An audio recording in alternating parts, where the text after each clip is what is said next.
Hindi nga gusto ni Lawin at uwak si Gabo, sinabi nga nito kay Tatang na bakit daw si Gabo ang napili ni Tatang na maging mandirigma ng anino, hindi naman daw ito magaling at mahina ang loob, bakit daw hindi na lang ibalik ulit sa kulungan si Gabo?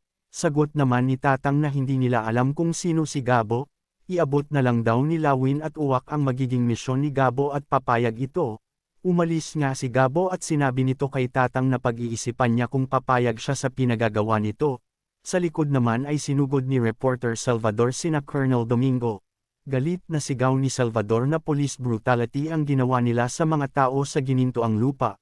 Pilit naman itinatanggi ni Domingo ang paratang sa kanya ni Salvador.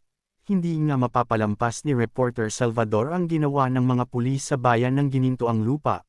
Sabi pa nga ni reporter Salvador na may nabaril pa sa ginawa nila na paghaharas sa mga taong mahihirap.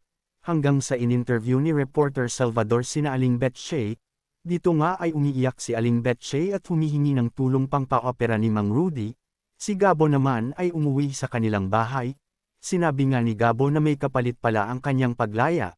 Hanggang sa may kumatok sa pinto, galit naman na nilabas ito ni Gabo, at nakita niya na may iniwan ito, kaya naman tanong ni Gabo sa kanilang kapitbahay na nakita daw ba nila ang taong nag-iwan ng kanyang hawak.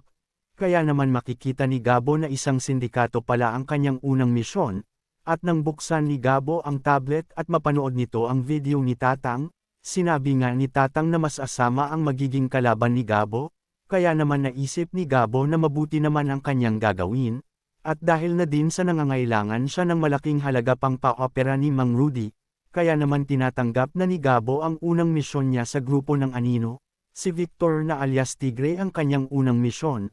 Si Tigre nga ang isa sa mga boss sa malaking sindikato, at kapatid nito si Lucas. Magagawa kaya ni Gabo ang ibinigay na misyon sa kanya ni Tatang na dalhin sa kanya si Tigre, kaya naman kabang-abang ang paghaharap ni Gabo at Tigre.